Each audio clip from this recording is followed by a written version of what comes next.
नमस्कार। आप सभी का स्वागत है आपके अपने YouTube चैनल में जिसका नाम है साहित्य सौंदर्य।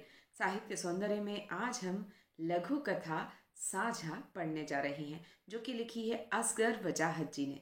साझा का अर्थ है साझेदारी, पार्टनरशिप।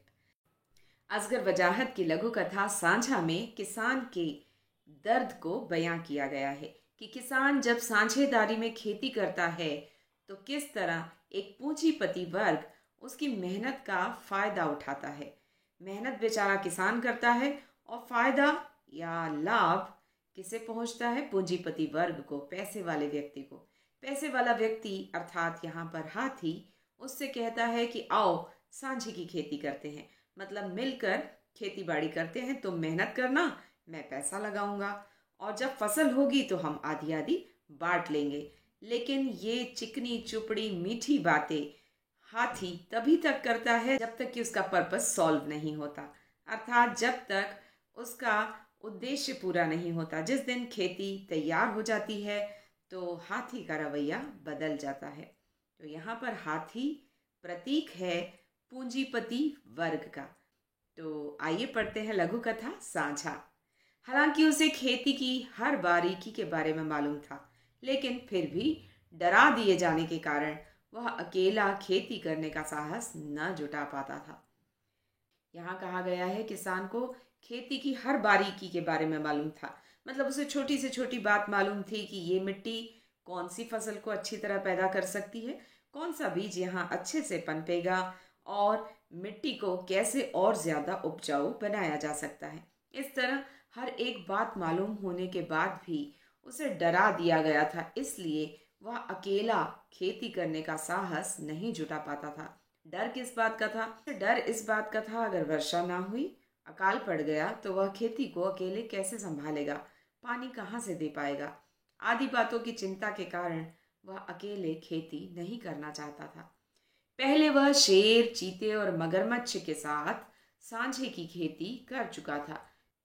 शेर, चीता और मगरमच्छ तीनों ही ताकत के प्रतीक हैं। जो समाज का शक्तिशाली वर्ग है उनके साथ भी पहले वह खेती कर चुका था।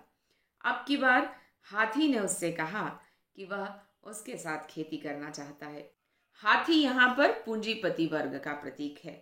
तो पूंजीपति वर्ग अर्थात पैसे वाले आदमी ने उससे कहा कि चलो हम मिलकर खेती करते हैं।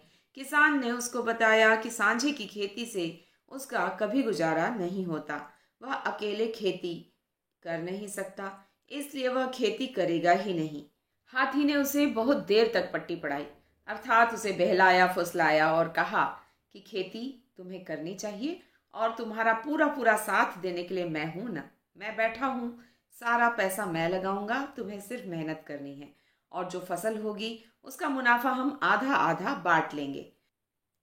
उसने यह भी कहा कि जंगल के छोटे मोटे जानवर खेती को नुकसान नहीं पहुंचा सकेंगे और खेती की अच्छी रखवाली हो जाएगी, क्योंकि उसके साथ पूंजीपति वर्ग अर्थात हाथी जुड़ा हुआ है। हाथी के डर के मारे छोटे मोटे जीव उसकी खेती को नुकसान नहीं पहुंचाएंगे, अर्थात गाय, बकरी, भैंस आदि उसकी खेती को नुकसान नहीं पहुंचाएंगे, खाने के लिए नहीं आएंगे। किसान किसी न किसी तरह तैयार हो गया और उसके साथ मिलकर उसने गन्ना बोया। किसान उसकी चिकनी चोपड़ी बातों में आ गया और उसके साथ मिलकर सांझे की खेती करने के लिए तैयार हो गया। दोनों ने गन्ना बोया। हाथी पूरे जंगल में घूमकर डुग्गी पीट आया कि गन्ने में उसका साझा है, इसलिए कोई जानवर खेत को नुकसान न पहुंचाए, नहीं तो अच्छा न होगा। अर्थात कि मैं इस खेत का मालिक हूँ, खबरदार जो किसी ने इस खेत की तरफ बुरी नजर से देखा या इस खेत से एक भी गन्ना चुराने की, खाने की कोशिश की। इस तरह वो पूरे जंगल में डुग्गी पीट आया, मतलब उसने ढिंडोरा पीट दिया। अब किसान ने खूब मेहनत की, दिन रात एक कर दिया, बीज बोया, फसल की रखवाली की, सींचा, उसे पानी दिया और जब फसल तैयार हो गई तो खुशी खुशी वह किसे बुलाने चला गया? हाथी को। हाथी अर्थात पूंजीपति वर्ग जिसके साथ उसने साझेदारी की खेती की थी। किसान चाहता था कि फसल अब आधी आधी बांट ली जाए, जैसी दोनों के बीच में पहले बात हुई थी। जब उसने हाथी से यह बात कही तो हाथी काफी बिगड़ गया। अब हाथी, कहते हैं ना, हाथी के दांत खाने के कुछ और, दिखाने के कुछ और। तो जब किसान से मेहनत करवानी थी तो हाथी उससे चिकनी चुपड़ी बातें कर रहा था, लेकिन अब जब खेती बांटने की बारी आई, मुनाफा बांटने की बारी आई, तो किसान के प्रति हाथी जो है क्रोध दिखाने लगा कि ये कैसी छोटी बात कर दी तुमने, आधी आधी क्यों बटेगी, पूरी खेती पूरी फसल ही तुम्हारी है। आगे हाथी ने कहा, अपने और पराये की बात मत करो, यह छोटी बात है, हम दोनों ने मिलकर मेहनत की थी, हम दोनों उसके स्वामी हैं, आओ हम मिलकर गन्ना खाते हैं। किसान के कुछ कहने से पहले ही हाथी ने बढ़कर अपनी सूंड से एक गन्ना तोड़ लिया और आदमी से कहा, आओ खाएं। चित्र में आप देख सकते हैं कि हाथी आगे बढ़ता है और गन्ना अपने मुंह में खींच लेता है और कहता है, आओ मिलकर इस गन्ने को खाते हैं। एक तरफ से गन्ना हाथी अपने मुंह में लेता है और दूसरी तरफ से किसान अपने मुंह में लेता है। अब इस गन्ने को खाने के लिए आप अंदाजा लगा सकते हो कि हाथी में ज्यादा शक्ति है, हाथी की ओर गन्ना खींचा चला जाता है और बेचारा किसान भी उसके मुंह की ओर खींचता चला जाता है। तो यहाँ हाथी ज्यादा शक्तिशाली है, हाथी पूरा गन्ना चबा जाता है और किसान अपनी जान बचाकर वहां से भागता है। गन्ने का एक छोर हाथी की सूंड में था और दूसरा आदमी के मुंह में, अर्थात किसान के मुंह में। गन्ने के साथ साथ आदमी हाथी के मुंह की तरफ खींचने लगा तो उसने गन्ना छोड़ दिया। यहाँ पर सरेंडर करने की बात है, गन्ना छोड़ देना। मतलब जब मुनाफा हाथी अपनी तरफ खींचने लगा तो किसान को यूं लगा मानो वह किसान को भी खा जाएगा। अर्थात किसान को उसने भली बुरी सुनानी शुरू कर दी कि तुमने तो कुछ किया ही नहीं है, सब कुछ मैंने किया है और मेरा ही पैसा लगा है, तुम्हारी मेहनत तो उसमें न के बराबर थी। तो ये सब बातें करना अर्थात खेती के जो गन्ने को अपनी तरफ खींच लेना, मुनाफे को अपनी तरफ खींच लेना। और किसान बेचारा जान बचाकर वहां से गन्ना छोड़कर भाग खड़ा होता है। हाथी ने कहा, देखो हमने एक गन्ना खा लिया। और इसी तरह हाथी और किसान के बीच सांझे की खेती बट गई।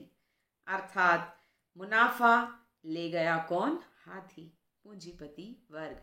बेचारा किसान हाथ मलता रह गया, उसके हाथ कुछ भी ना लगा।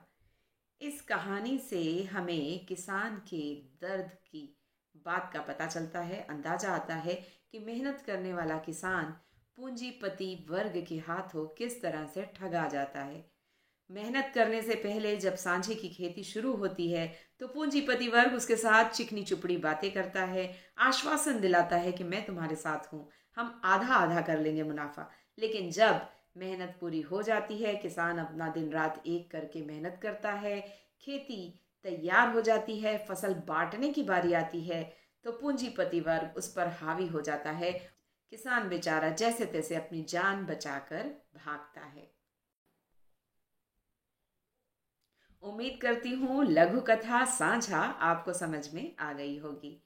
अन्य सभी लघु कथाएं आपको साहित्य सौंदर्य चैनल पर मिल जाएंगी, तो बने रहिए साहित्य सौंदर्य चैनल के साथ। अगले वीडियो में फिर मिलते हैं, तब तक के लिए गुड बाय, नमस्कार।